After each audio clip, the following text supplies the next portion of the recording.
Let's go. Let's go. Oh, no. Do you want to? Sorry. I'll let you. Next one. I'm excited and I feel relaxed and I'm ready to party. Let's say sorry. You don't need to do that. You don't need to apologize. It's a fucked up female habit. You don't need to be sorry for anything ever. Can you guess what every woman's worst nightmare is? I don't have rage issues. I have nothing to prove to you. When I'm good, I'm very good. But when I'm bad, I'm better. I say when it comes to stardom and Laura, there are no accidents. Hi, Karen Peterson. Hello, everybody, and welcome back to Citizen Dame. Yay! The podcast where we're doing all right, actually. I am Lauren Humphreys Brooks, and with me, as always, is Karen Peterson. Hello. How are you doing, Karen? Before we get into all of the various things that you have been doing, how are you doing right now?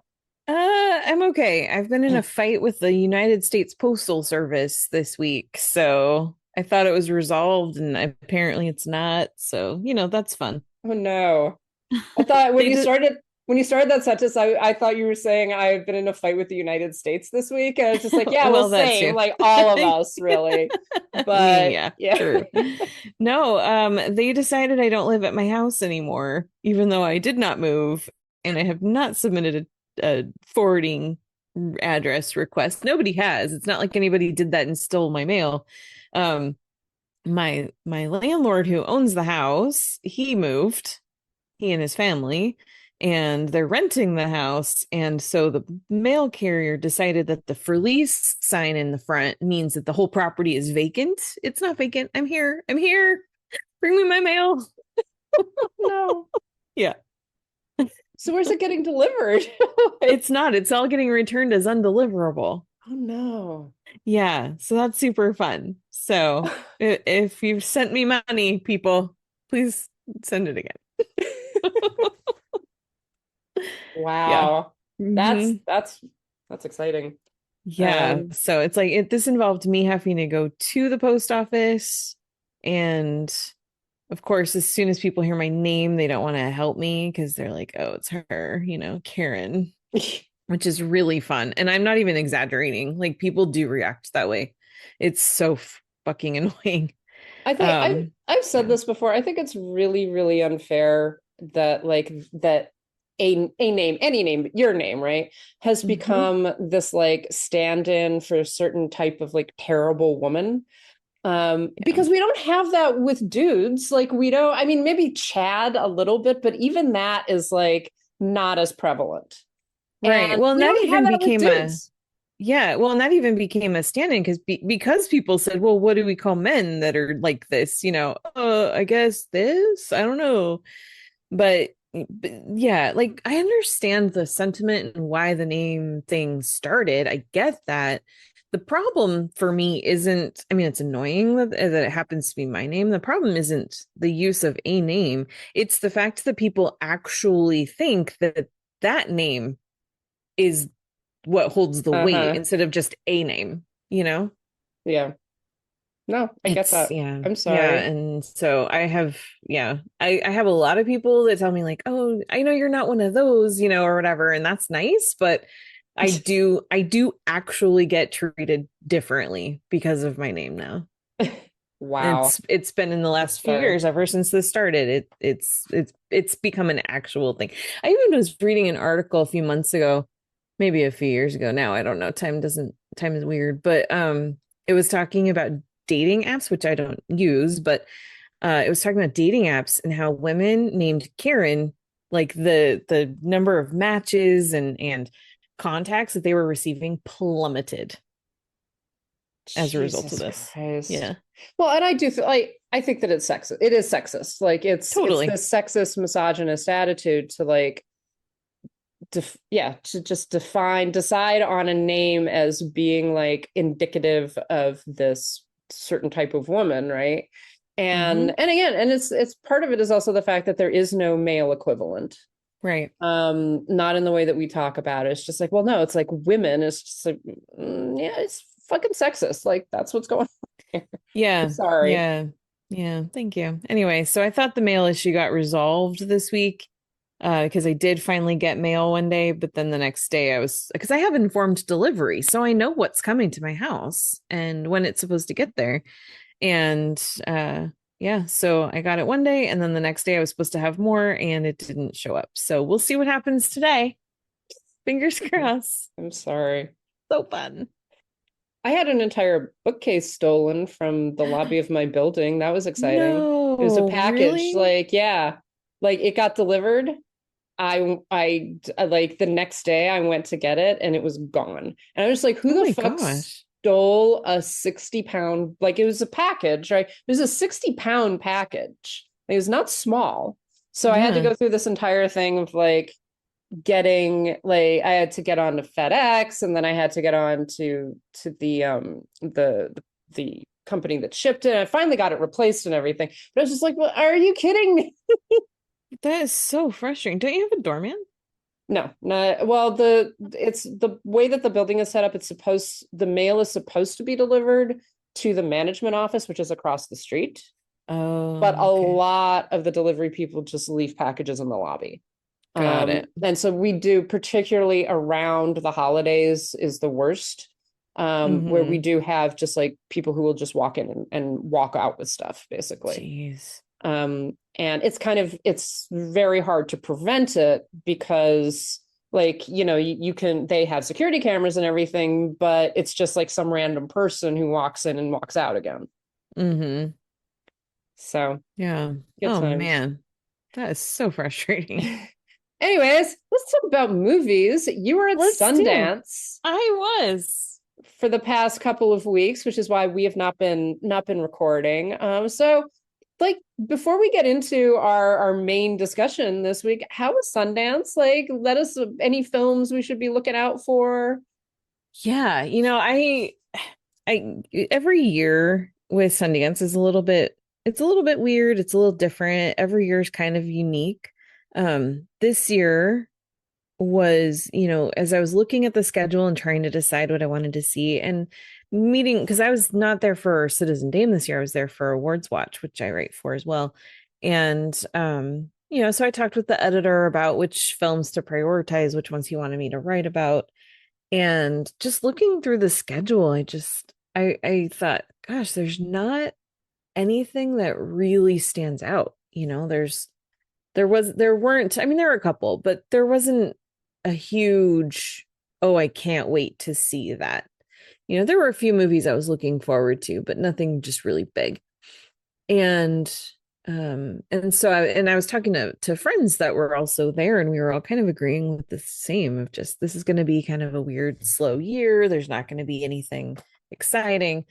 And of course, inevitably, that always turns out to be incorrect. And so this year, I saw some stuff that was really great. Things that I didn't even have on my radar necessarily that I just kind of ended up seeing, and that was really good. Some things I went in planning to see, but some of my favorites were films that I had no idea what they were going to be about and what was going to happen. So, and that's always really fun. So I'm not going to go into the stuff I didn't like, which I have to say this year I actually picked really well because there was nothing that I completely hated. I usually end up with at least one that I'm like, why did I waste my time? But this year I at least appreciated everything I saw. Some I definitely liked better than others, but I'm just going to run through a couple of my favorites. So one was a movie called Omaha, which I believe still does not have distribution, which is a shame. But it is about John Magaro plays this dad. John Magaro, he was in Past Lives. He played the American husband in Past Lives. He's also in September 5, which is out now and Oscar nominated and stuff. Anyway, he plays this dad who has recently lost his wife. We don't know how recently, but it seems like it's very, very recent. And he has 2 young kids, ages 9 and 6. And he basically wakes them up one morning and says, come on, guys, get in the car. We're going on a trip to Nebraska. And he does not tell them why. They don't seem to know anybody in Nebraska. It's not like, hey, we're going to grandma's house or anything like that. So it's just what is happening, why are they going, and it's this very bittersweet story about this father who doesn't have a lot of money. Like he's having to make decisions that are just heartbreaking decisions when, like they're at a store and the kids want candy bars. So he puts back his own lunch so that he can buy the kids candy bars, those types of things. And it's such an emotional, just heartbreaking story, but it's so beautiful and so good. The performances are so great. And yeah, so I think that one will get a distributor. It is very independent. It feels like a Sundance road trip movie, but it's one that's really, really good and very worth watching. Cool. I got to see the Dev Patel has had a new movie called Rabbit Trap. Another one that I don't think got distribution yet, but I could totally see this going to Shudder or IFC Midnight or something like that. Because it's a folk horror, like dark fairy tale type of film. It's set in Wales in the 70s. And Dev Patel plays this husband. His wife is a musician that does very strange, very experimental stuff. And so the movie is very focused on sound. They're out in the countryside capturing sound with like a boom mic and everything. And then this kid shows up at their house with all these stories about goblins and fairies and things and wanting to be part of their family. And I don't want to say more, but I really liked it.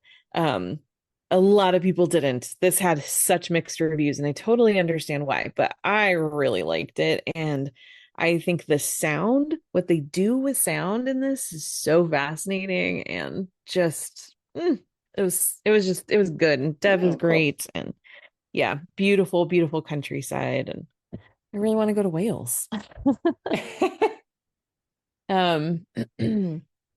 I saw, let's see, what else did I see? I saw Atropia, which I believe did get distribution. And this is Alia Shawkat, who most people know best from Arrested Development. And this is based, I think it was originally, what I was hearing was this was originally going to be a documentary. And it turned into a feature because the US military didn't want a documentary about this. And so the director was just like, okay. So her name is Haley Gates. And anyway, so Alia Shawkat plays this actress who is part of a group that works at a U.S. military training, immersive training camp, basically out in the California desert.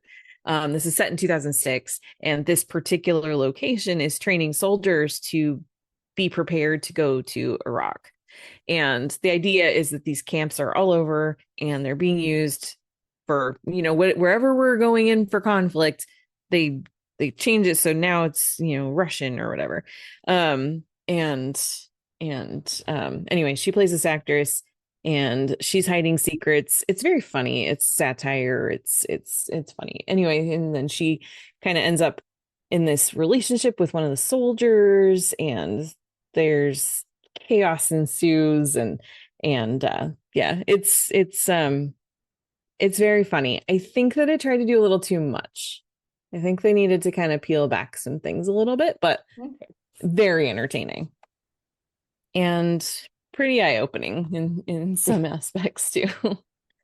One movie that's going to be out very soon, it actually comes out in March, is The Ballad of Wallace Island, which stars Carey Mulligan and what's the guy? So there's two guys, Tom Basden and Tim Key, who also wrote the film, and this is based on a short film that they did with the director James Griffiths.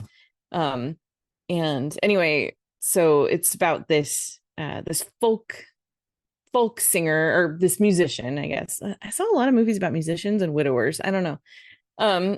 Anyway, he's this singer, pop star, whatever, who used to be part of a folk duo with Carey Mulligan. They broke up because he decided to do a solo career.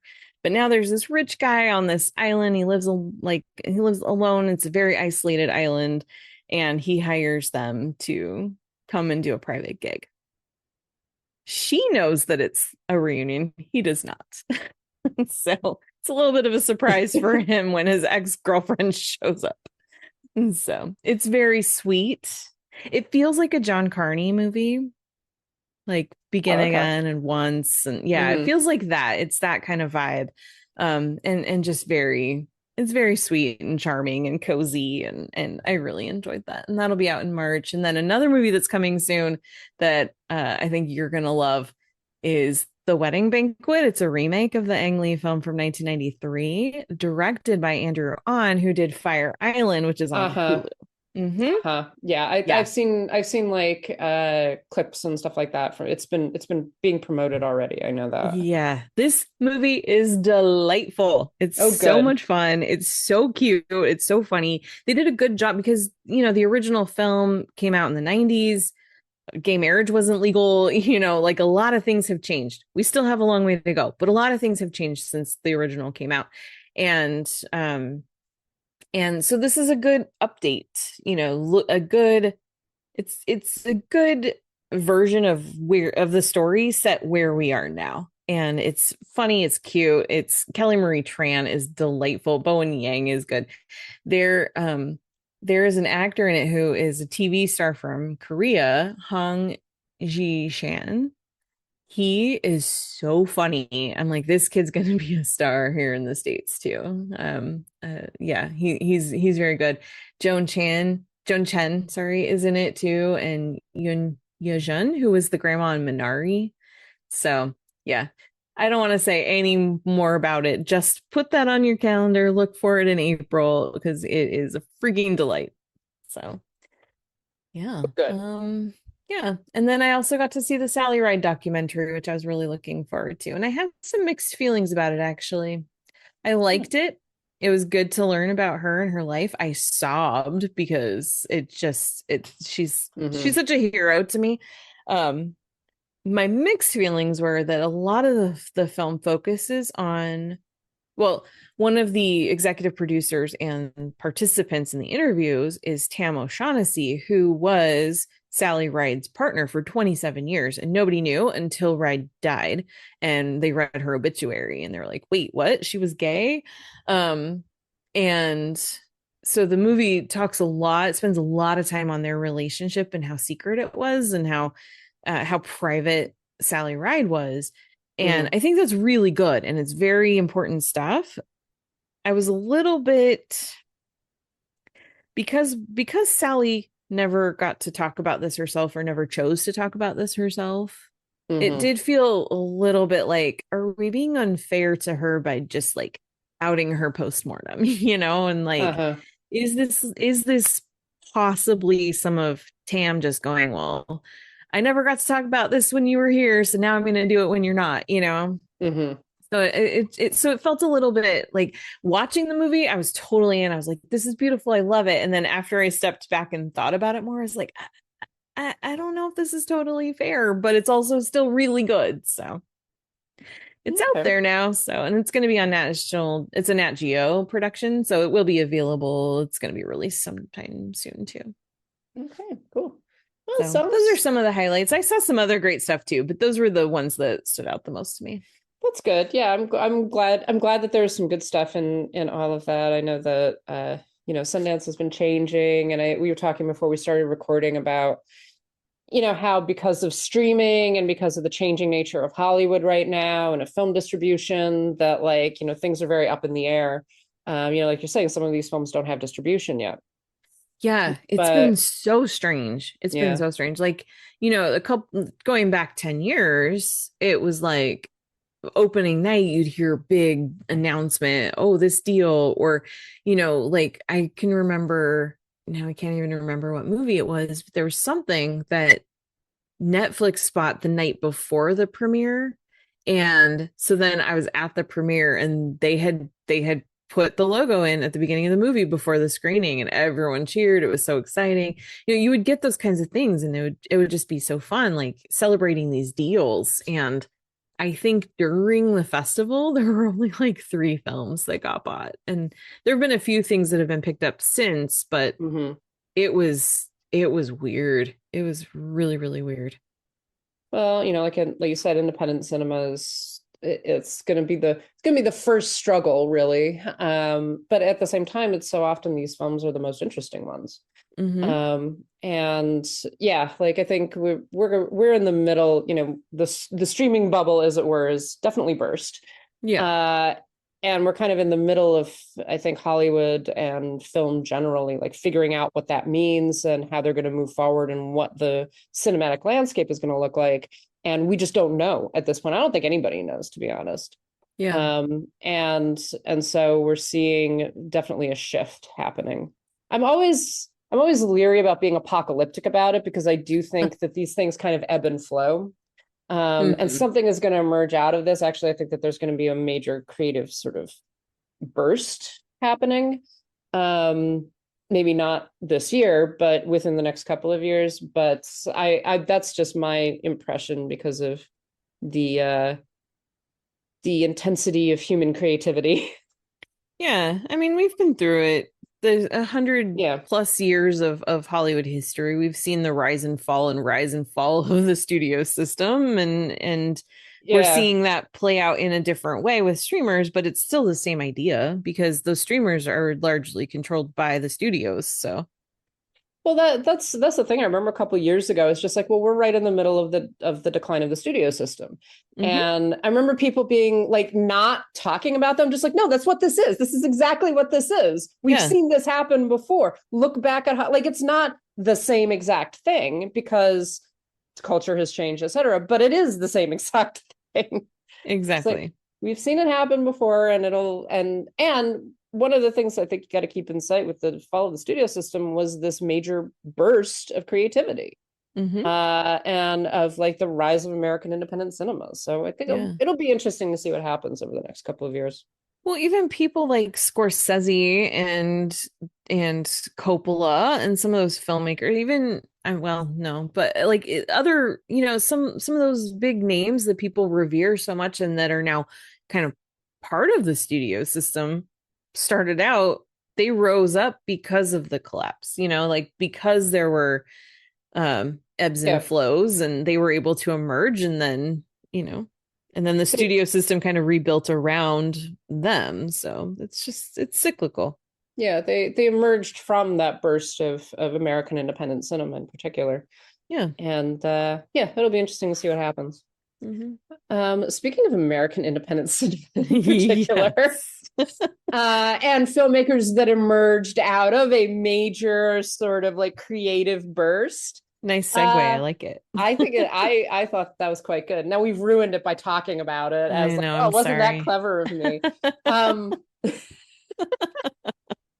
so this, as I think most of our listeners know, David Lynch recently passed away, and David Lynch is just, you're talking about people like Scorsese and Coppola, right? He is one of those names. He's one of those filmmakers who's just been such a prevalent force in American cinema, and so unique and such a truly fascinating artist, who has been very dedicated to his art as well. Like, not just he's not solely a filmmaker, right? But that's what he's known for. And I think that, the loss of him, which is not incredibly surprising. He's been sick for a while.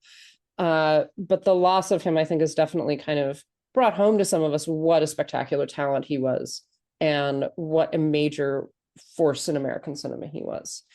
So this month we want to talk about some of David Lynch's films. Some of them solely because, like, definitely Mulholland Drive, which we'll be talking about next week, I have wanted to talk about for a long time, and we've never really got around to it. I think we mentioned, in fact, doing a David Lynch series at some point and just never actually did it, but now we're going to do it. So I'm excited That's about that. great. I do Uh, remember back in the early days of the podcast how much we gave Kristen crap for never having seen Mulholland Drive. because it has that guy in it that I can't remember his name. Justin That guy, Theroux. Justin Theroux. Yeah. Oh, that's a throwback.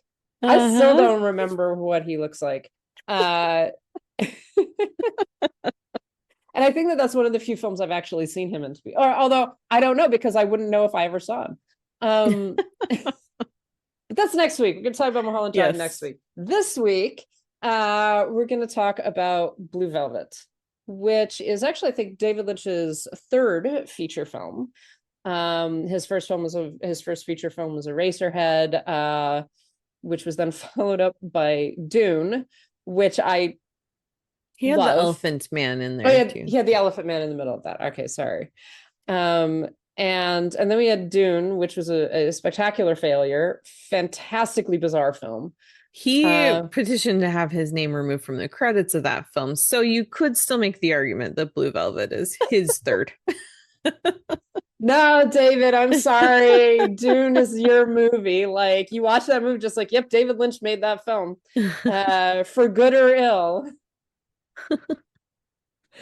And then, but Blue Velvet, I feel like is, I know we're going to talk about the Elephant Man later on in the month, so maybe I'm going to walk back kind of my statement here, but I think Blue Velvet feels like it's a maturation of his style, definitely, from Eraserhead, which is incredibly surrealist, to Dune, which is just odd and like off kilter in a lot of ways. But there's something about Blue Velvet that feels like he's kind of finding the sorts of feature films that he is going to be making. It's very much of a piece with later films like Inland Empire, like Mulholland Drive, stuff like that. That's just my impression in terms of style, the color, the cast that he's assembling, the different collaborators that he worked with regularly. Just all of that, it feels like that he's kind of coming into what is going to be what we're going to think of when we talk about David Lynch films, with Blue Velvet.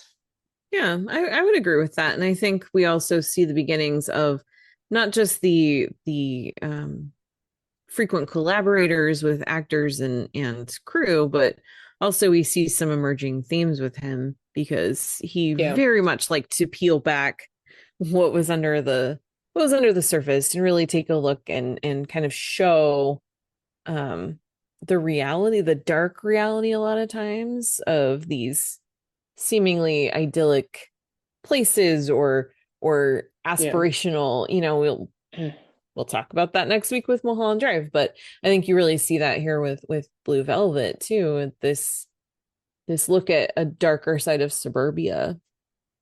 Yeah, that like development of that contrast between the sort of surrealist underworld, right, and the sort of the very vibrant plastic nature of suburbia, and the way that he photographs like those two spaces and how characters move in and out of them, and the fact that that underworld exists beneath this veneer, basically. So this one was made in 1986, stars Kyle MacLachlan, Isabella Rossellini, Dennis Hopper, who's terrifying, and Laura Dern. And the basic plot is that Kyle MacLachlan plays a college student who comes home to his hometown after Lumberton, right? After his father is hospitalized, and through basically a coincidence, when he's walking home one day, he winds up getting plunged into this mystery of a lounge singer and her very bizarre sadomasochistic relationship with a man who may have kidnapped her son and husband. And so the film opens, I think, very famously with this sort of, it's that pristine but very unnerving look at suburbia, right? That, like, people watering their lawns and the fireman waving from his fire truck and the blue skies and the vibrant flowers. Yeah, exactly. Like all of those things that we kind of, it's set in the 1980s, right? But it's all very 1950s. And then the camera literally plunges into the undergrowth, and we get these like roiling insects and like this ugliness and consumption and everything. And it's, I mean, if you take it at a totally like just superficial level, like it's making its subtext incredibly clear, right? That this is going to be about all of that darkness and that violence and the fascination of it as well. That whole element of like being repulsed, but also being interested, right? Also being attracted Yeah. to these things that are going on just beneath the surface. Yeah. I don't really have anything to add to that right yet. Well, and so in the discovery of the ear, which is the thing that kind of launches the entire mystery, and Jeffrey, who's played by Kyle MacLachlan, finds a human ear, a severed human ear, in the field, in like a field behind where his development is, as he's walking back from visiting his father in the hospital. And the presence of this ear is what kind of sets everything off. It's interesting, Karen. You added this quote about that Lynch had about the ear, which Yeah, is because sorry. yeah. No, go on. Well, yeah, so because a lot of it's such a specific choice. And so it's a question a lot of people have had over the years of why was it an ear, or what does that represent? And Lynch himself, who famously does not like to explain his art, he's like, figure it out yourself. But he did have this quote that I found. It says, "I don't know why it had to be an ear, except it needed to be an opening of a part of the body, a hole into something else. The ear sits on the head and goes right into the mind, so it felt perfect." And I like that, because especially this, first of all, it's such a horrifying image to think of your ear being cut off, Yeah. And it does set up like what for Jeffrey, the character of MacLachlan.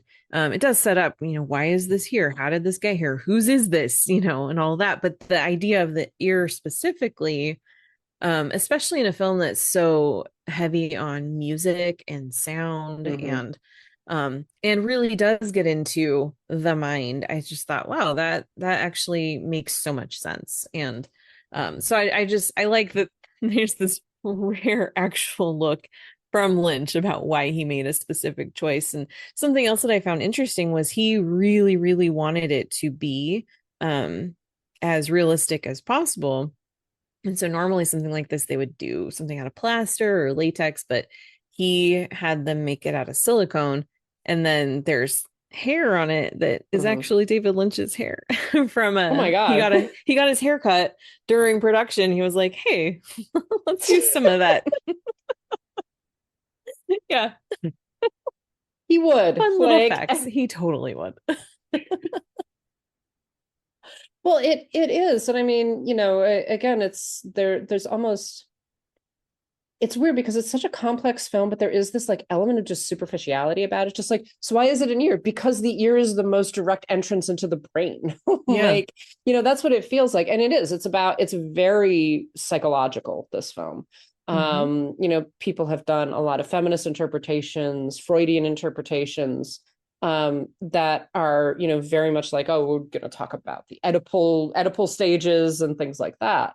But it is, and the camera plunges us into that as well. There is like the famous shot of literally going into the ear, and the ear is like, covered in ants, and so you've got the insect elements as well. And that's the thing. It's very, in some ways, it's very obvious. Right. It's just like, oh, yeah, this is not like, we're not concealing the symbolism here.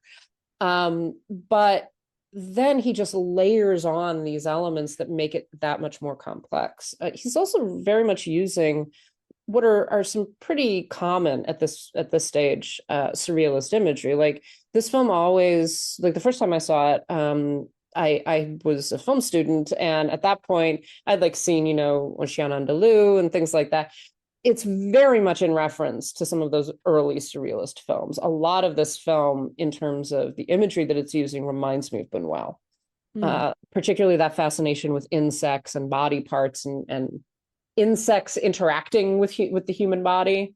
That sort of combination of infestation and decay and chaos that is very much then being used as a parallel to like the human world and the human psyche. And I don't know whether that's deliberate on Lynch's part. Like you say, he famously did not explain himself, which I like, but I think that is definitely present, that there is this heavy surrealist element running throughout a film that is straightforward in terms of its plot. Yeah. Unlike some other Lynch films, but is fairly like, it's a neo-noir. It's, about this kind of criminal underworld that these particularly these two young people plunge themselves into. But underneath that, it's also about human psychology and human corruption, I guess, perversity. Mhm. Yeah.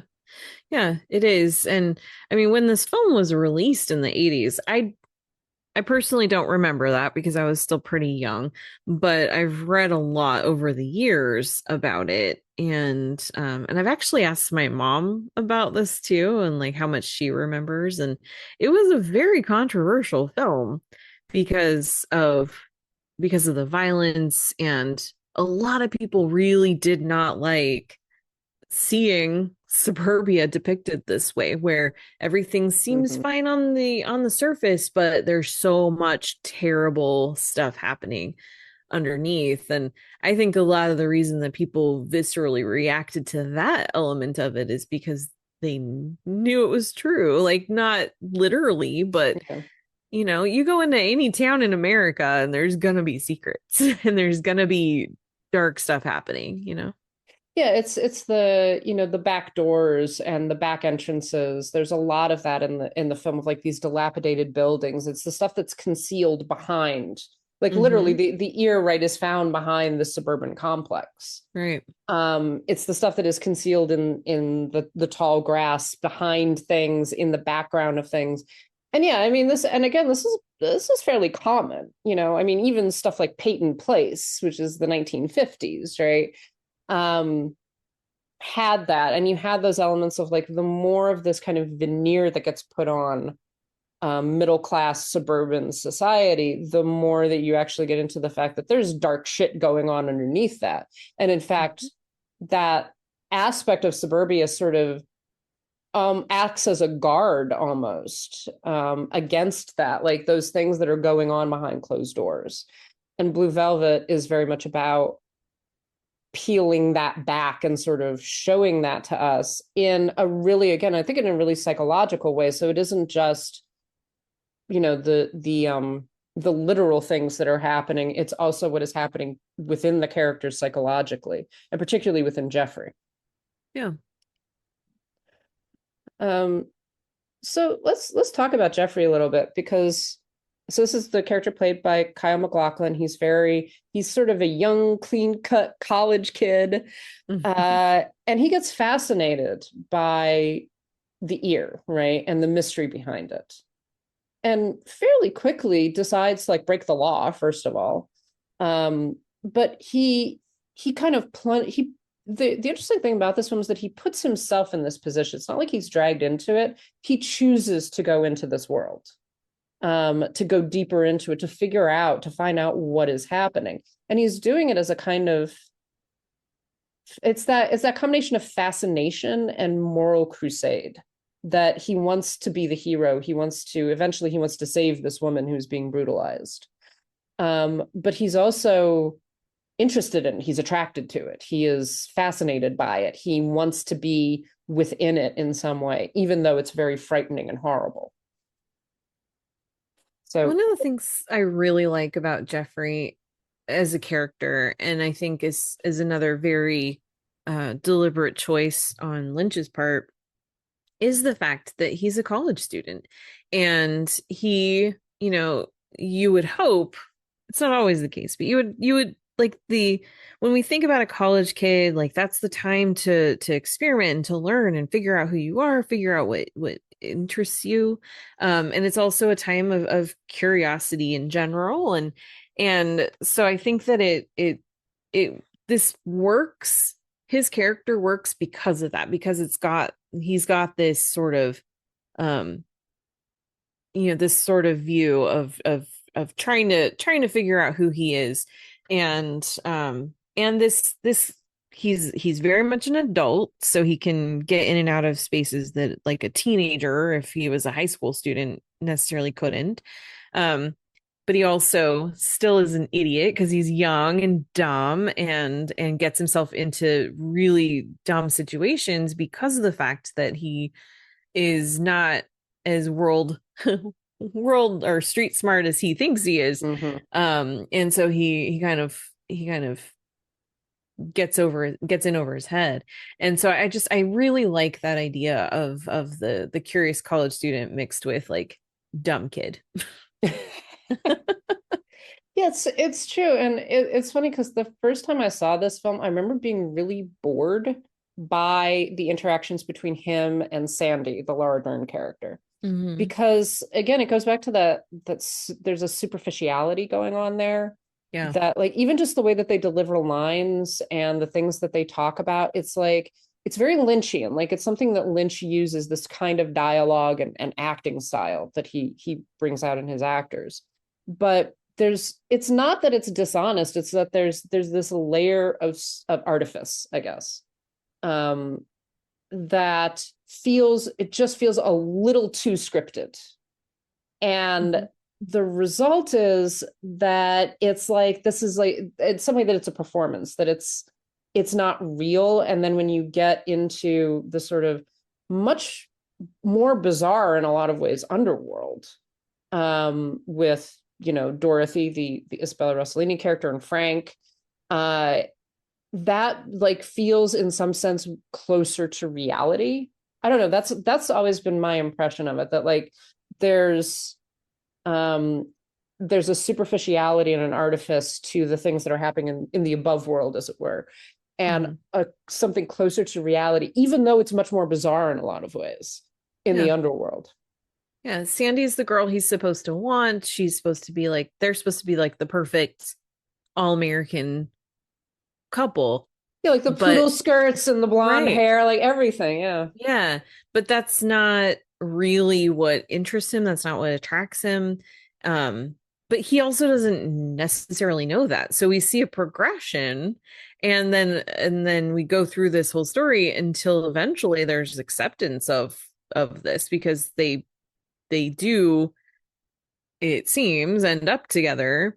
And so you have to go through that journey. But yeah, I think that all the scenes with Rossellini's character, and all the really dangerous, like gritty, dirty, dark parts, that's where he really is interested, and that's where he thrives in a weird way.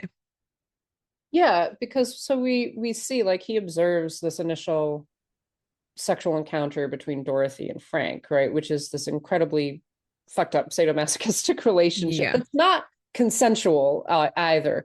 But then we begin to get into like a Dorothy's characterization, and because she does consent to have sex with Jeffrey, right?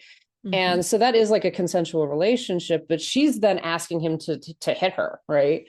And to hurt her. And he keeps on saying, no, no, no. And then she like pushes him so far that he does. And so there's this really interesting like push and pull between like that sadomasochism of someone like Frank and Jeffrey's attraction to that, to a certain degree, desire to be that, and her attraction to it. So it's the thing with the film, I think, is that it's all muddled together and it doesn't offer a solution to it. It's not like it's picking apart these characters.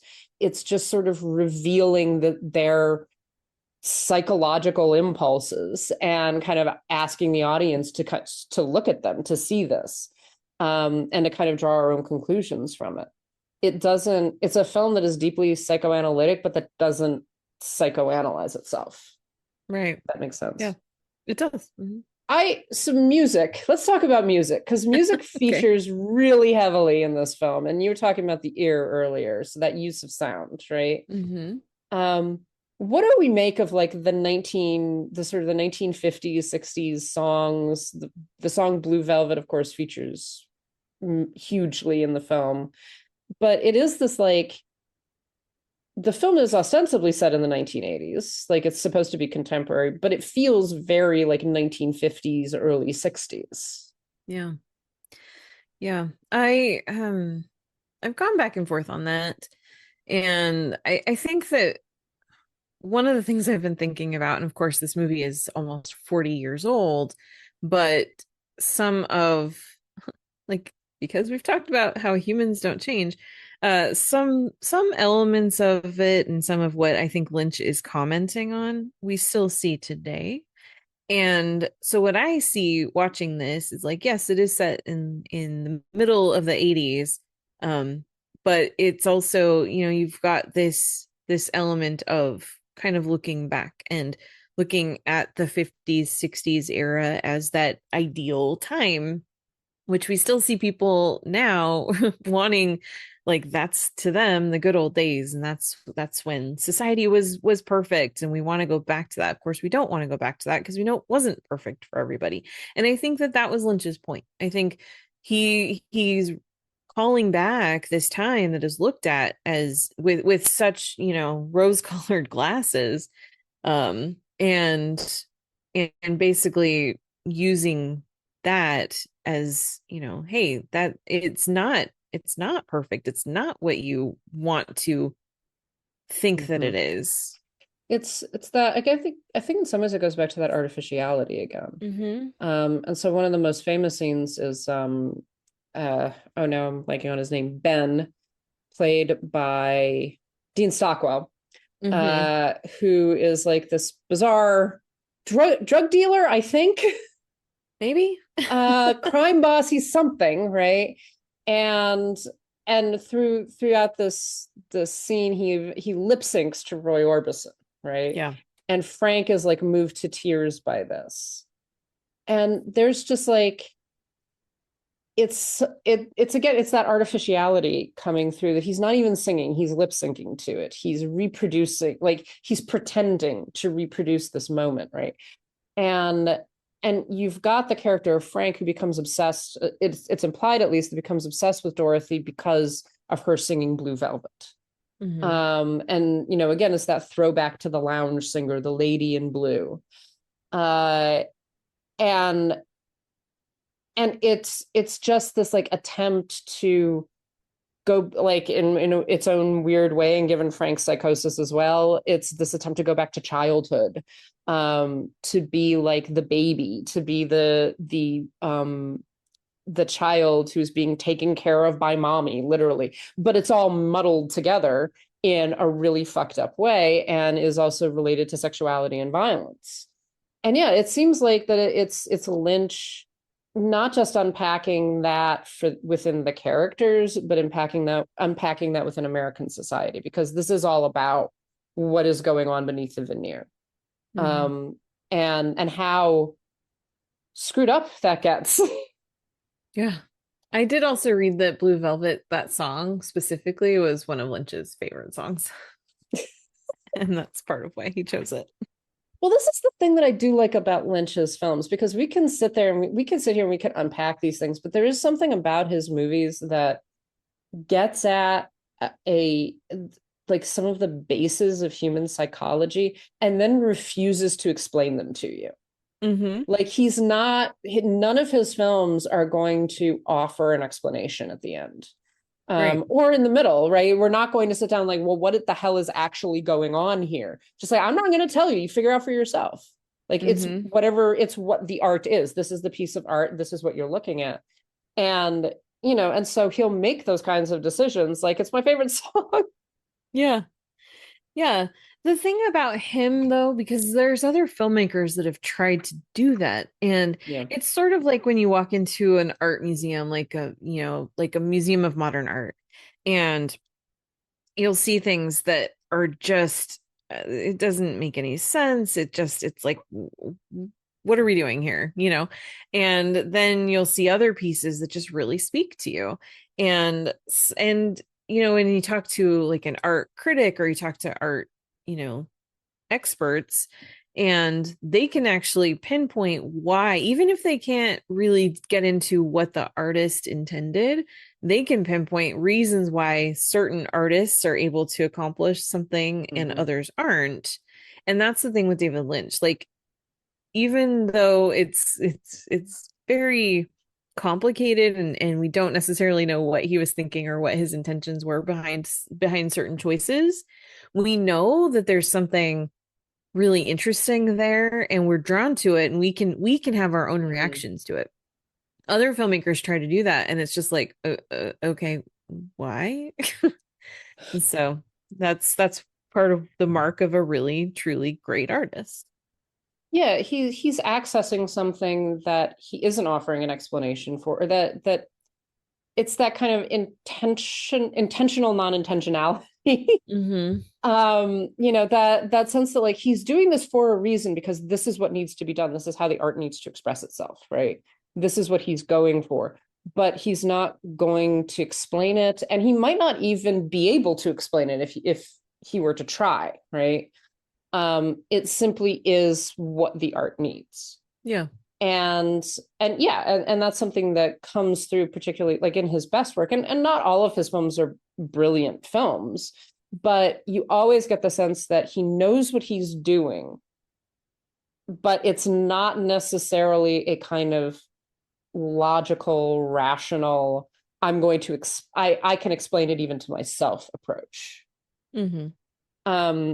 It's interesting, because one of the classes that I took back in grad school was about it was called The Literary Absolute, and it was about this concept that literature is the art form that tries to come closest to human truth, and this whole idea about like what is truth, like how can art reproduce truth, how can art access truth, and we're talking about film here, but I do think that when you look at artists like Lynch, he is accessing some kind of truth that can't be like you cannot, I can't sit here and say this is what it means and that's the kind of immutable meaning, but he's approaching something that is real within the human experience, and that is real within whatever the nebulous concept of truth is. And he's, and the whole idea is that he may not necessarily always get there or even be able to get there, but he can come really, really close. And that's something that I think Blue Velvet does, that like some of his best films do, is that approach to this fluid, very difficult to define concept of truth. He's getting at something real. And if you try to grab a hold of it, it's going to escape you. It's going to get out of your grasp. But it's there still. I don't know if that makes sense, but it does. And I think it's also why his films are so fun to talk about, because because in a way we can talk about it and we can both come to different conclusions, and neither of us are wrong. Like it's we can derive from it whatever we want to, and it's open in that way. But also there are very specific elements that that we do look at and that are intentional, and I don't know, it's his films are really fun to unpack and dive into, and different scenes, another thing that makes him such a good filmmaker. Different scenes really hit for different people. I think Blue Velvet is an excellent film, but there are certain moments I cannot watch. I can't look at the screen because they're just so violent, and it's too much for me. But that doesn't take away from my appreciation of the film as a whole, whereas other people watch that and they can derive meaning from it, or they can really appreciate the artistry of it, and that's not wrong or bad either. It's so one of the things, as we were talking about this, I started thinking about the one scene where kind of the underworld sort of erupts into the suburban world, right? Mm-hmm. And it's that moment where Jeffrey's like driving Sandy home, and they get followed by her ex-boyfriend, right? Who like tries to fight Jeffrey, and then in the midst of this, like, and it's such an odd thing, because it's just like, oh, it's again that kind of the throwback to like Rebel Without a Cause or something, like I'm going to beat you up because you stole my girlfriend kind of thing. Mm-hmm. And they're having this like very sort of classic conflict, right? And then in the midst of all of this, we get Dorothy naked on the doorstep, covered in like bruises. Yeah. And it's this moment of shock, because even in watching it the second time, I barely remembered that this even happened. And I almost missed her because you're paying attention to what's going on in the foreground, right? And this fight that's happening, they're yelling at each other and everything. And then suddenly it's just like, oh my God. Mm-hmm. And everything changes, but it's this like this shock of not even chaos, but just this shock of reality at some level, that she just like appears. You're like, oh my God. And Yeah. everything changes in the scene, because even the guy who's like, I want to beat you up, he's like, what's happening? I'm so sorry. Right. Like it's Yeah. it's a fascinating moment. Yeah. And it's not even like those guys just go, oh, we're not getting involved in this, we're gonna run away. They're falling all over themselves to apologize for be injecting themselves into this thing that they don't even know what's going on, you know, and they're actually like it's such an like they're so polite and so apologetic that it's jarring because you're not expecting that reaction either. Yeah, it's just this sudden like, and then it's followed up by like them taking her home, back to I think Sandy's house, and then like kind of all of the revelation about Jeffrey's sexual relationship with her, all of these things. So it is this collision of those two worlds that, and it's interesting because for the viewers, there's so much we don't see. We don't see the progression to her getting there. Like, we don't know how she got there, why she's there, what happened, really. We just kind of see the aftermath, and we see that moment of like, you know, the chaos world coming into this, you know, straightforward, pristine space, and how shocking it is, but how that contrast between the artifice and reality, I guess. Yeah. I am interested in the fact that the film has this like, you know, mystery and this, you know, obviously a lot of strange criminal things going on, but it's never clear what the fuck is actually happening half the time. Like, we've got the basic stuff, like Frank as definitely, you know, victimizing Dorothy and has kidnapped like her husband and son, but we don't get much more than that beyond it, right? There's like all of these other things going on, just like, what the fuck is actually going on here? Yeah, yeah. And that's kind of to my point from a bit ago about, you know, the mark of a good artist is it doesn't feel like he's just throwing a bunch of random stuff in just to do it. It feels like it's part of the whole picture. Whether any of that has actual meaning or not kind of doesn't matter. It just feels like it's part of the whole story, and that those things are there to, you know, to establish sort of more of the world that we're in, whether we actually need to understand it or not. It's deliberate. Like, it's very, very deliberate and of a piece. Like you say, it doesn't feel like it's not being thrown in for a superficial reason to be like, oh, we're going to shock viewers now, we're not going to explain something. And I agree with you. There are other filmmakers who try to do this and just aren't as good artists. Like, they're not capable of doing what Lynch does. And this film like kind of reminds you of that, because you can follow what's happening and you sort of understand it, and you understand it in a logical way and in a psychological way. But there are pieces that are missing that, you know, we're never going to be able to follow. We don't know how some of these things happened, but it still makes sense. Yeah, exactly. I have a question for you, because I know how much you love these comparisons. It's your favorite thing. I know.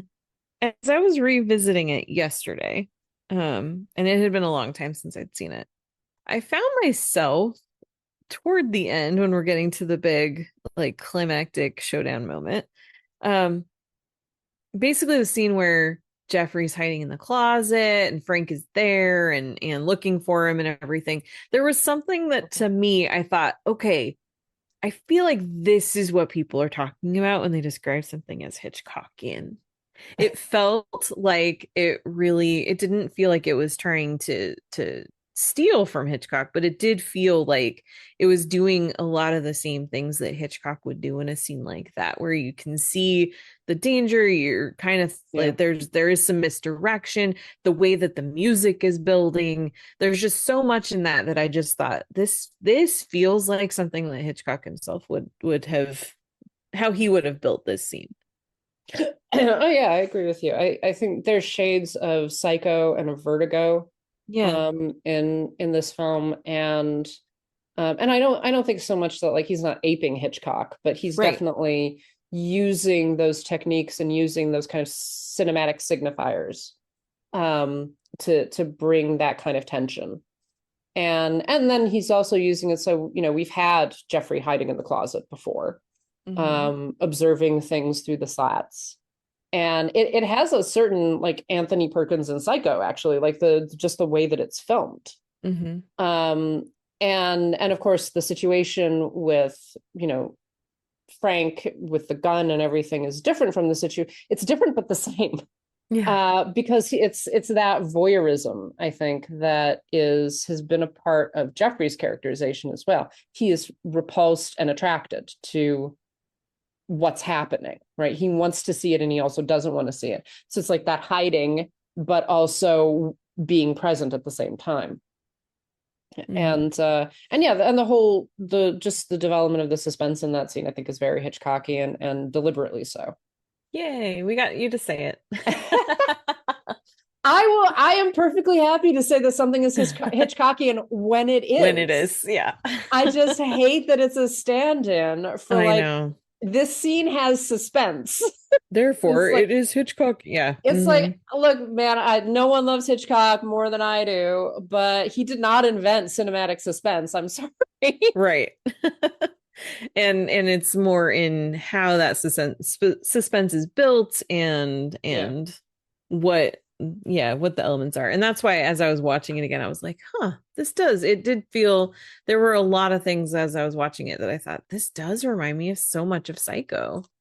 Not story-wise, obviously, but just certain elements in the way things are photographed and the way things are developed. Oh yeah. I think that's very much there. Even just that idea of I mentioned the chaos world earlier, and that's something that gets talked about a lot in Hitchcock studies about the monster, the darkness that is underneath this veneer of society and this veneer of culture, and that in places will just burst out. And it's a very psychological concept as well. I think let's end with the ending. So Dorothy is saved. She's reunited with her son. Frank is killed. Jeffrey and Sandy seem to be getting together, right? It's like everything is great, everything is perfect. And then we get this, like, the ending I find incredibly unnerving. Because it is like, it's a happy ending, and the robins are here, and we're singing, and they're eating the bugs, and like everything is great. And it's like, but is it all great? Because we saw this one scene, we saw this one story, but what else is going on underneath all this? Where did Frank and his henchmen come from? Right? Where is all, like, what happened to Ben? There is all it's one of those stories that gets wrapped up in such a nice little bow that the bow itself is disturbing. And again, I think that's part of the point. Yeah, I agree. And I mean, we have this shot with this bird with the bug in its mouth, and then what's her name? The mom. She's just like, oh, I couldn't eat bugs. I don't know how they do that or something. And I feel like for me watching that, we hear what she's saying, but we're also we're listening to this while we're looking at this bird, and I think it's kind of this reminder of there's lots of birds, but there's lots of bugs, and none of that has gone away. It's all still there. And well, and then also nature is like the whole use of of natural elements. Nature is consumptive in this film. Like true. It's the ants eating the desiccated ear, right? It's the bugs wrestling over each other. And then we end with, it's the bird eating the bug. And it's just like, but that's still violent and consumptive. It's still like, it seems like the settled order of things, but there's that violence of nature, I think, that is back into it. And leaves us not with a sense of like, everything is bad, but it's like, but everything is not perfect, right? Yeah. And in fact, part of the reason why we've seen all of this is because we thought it was perfect. You can't go back to that, and it's interesting that the characters who've gone through this, Jeffrey and Sandy in particular, are kind of in like this, and everything's wonderful, and the golden children have gotten together and everything. It's like, but it's not wonderful. It's not okay. Right. It's still there. That darkness is still there. Yeah. And after everything that we've seen, everything that we've watched Jeffrey experience, really, what kind of life are they gonna have? Is it really gonna be this happily ever after for them? No, probably not. Well, you also know the darkness that's in Jeffrey, that voyeurism, that repulsion and attraction. And I don't think that it's saying like, oh, he's going to become a serial killer or something. No. But there's stuff that is underneath all of that is again, that closer to reality than this artificial world. Yeah. He's less afraid of the darkness than he is drawn into it. So, yeah.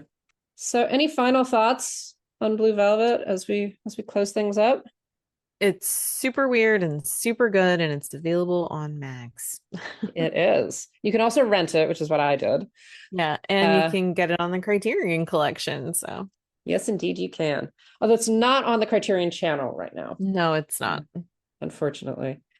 But yeah, it is a fascinating film. If you've not seen it or not seen it in a while, like definitely go see it. It's very Lynchian. It is. I this week while I was preparing, I stumbled across the Siskel and Ebert conversation about this from the 80s. Oh God. Oh my gosh, Roger Ebert was so wrong about this movie. It's hilarious. Gene Siskel had it right, but Ebert was just such a dummy. He was like, this movie is so unfair to Isabella Rossellini. And yeah, you should watch it. It's on YouTube. It's pretty funny. It's one of those things where it's like, if he were still alive and I had the chance to talk to him, I would ask him, like, have you revisited that movie and have you updated your opinion? Are you aware that you're wrong? Right. I mean, I have a whole list of movies I would love to have asked him about like that, but this is one at the top of the list. I will say I am not a venerator of Roger Ebert. I think he was wrong like 9/10 of the time, to be honest. I agree with you, but I will say to his credit, I watched a lot of movies that I probably wouldn't have seen because he talked about them. I mean, yeah, absolutely. Like he's an important critic, definitely. It's just like practically if I like, oh, Roger Ebert really liked, just like I probably hate it. Just like I'm almost certain. Definitely, if he hated it, I think that it's good. So yeah, I was much more likely to like movies that he didn't like than to hate movies he loved. Yeah, I think that makes sense. That makes sense. So I think that is going to close us out for this week. Our next week we are going to be talking about Mulholland Drive, which I'm really excited about. So excited. I also hope that I can be coherent about it because I love that film. I've seen it multiple times. I'm like, I have no idea what the fuck is happening most of the time. Same. Don't know. No idea. No clue. I do not understand it. So next week is going to be a really short episode. We're like, it's a great movie. No clue what's going on. Or it's going to be an hour of us just saying that over and over again. It's like, but what about this? I don't know. This scene is great. What does it mean? Ow. Very pretty. There's a lot of blue here. What does that mean? So also, for those of you listening, if you have like particular essays or anything about Mulholland Drive that you really like and you would like us to see or read ahead of time, please send them our way. Yeah, like give me something to go on because I'm looking forward to watching it again. Just like, oh, this is fantastic. No fucking idea. Yep. It's like I am that old clip of like from like The Simpsons when Homer's watching Twin Peaks and he's going like, ha, brilliant. I have no idea what's going on. I'm currently rewatching the first season of Twin Peaks, and I feel like that every day. It's true. It's true. Love you, David Lynch. You perplex me to no end. And that's the best part. So that's going to be next week. I am definitely looking forward to that. I think it's going to be fun. Yeah. And as always, we would like to thank our wonderful patrons who include Abby, Audra, Brian, Connor, Estefania, Ferdinand, Heather, Holly, James, Judy, Carriata, Matt, Michelle, Monty, Nanina, Noel, Robert, Steve, and Sharon. Thank you so much for continuing to support us. We are going to have a new bonus series coming up pretty soon. I think we've had the poll up there for a while, and there's also been some write-ins. So we're going to decide on that, and we'll let you know what we're going to do. I'm looking forward to that. And if you want to be one of our wonderful patrons who keep the lights on for us, that's patreon.com/citizendame. And do please, anyone who's recently signed up, please let me know if you've not received buttons or stickers that you are owed. I think I've sent out everything to everyone, but if you haven't gotten them, please let me know and I will do that forthwith. And if you want to kick us a few dollars, that's ko-fi.com/citizendame. And of course, we have our various ways of contacting us. We have our website, citizendamepod.com. Our email is citizendamepod@gmail.com. And we are also on some socials. We are on Instagram at Citizen Damepod and Blue Sky Citizen Damepod. And of course, we are on Letterboxd at Citizen Dame, where you can find links to all of our articles, episodes, and various lists. And of course, you can get in touch with us individually. Karen, where are you? I am on Instagram, Blue Sky, and Letterboxd at Karen M. Peterson. And I am on Instagram and Letterboxd at LH Business. And that will close us out for this week. Thank you so much for listening. Bye. Jeffrey, you shouldn't do this. Why not? Because it's crazy. And dangerous. My God, I should have never told you. I'll be all right. I don't think you should stay here, though. I think you should go home. Can you drive this car? Yeah, Well, but leave it in front of your house for me, okay? I'll see you tomorrow, and I'll tell you how it went. I don't want to see you tomorrow. Mike's coming over. Okay, can I call you? Okay, yeah, call. Hope you sneak out, okay?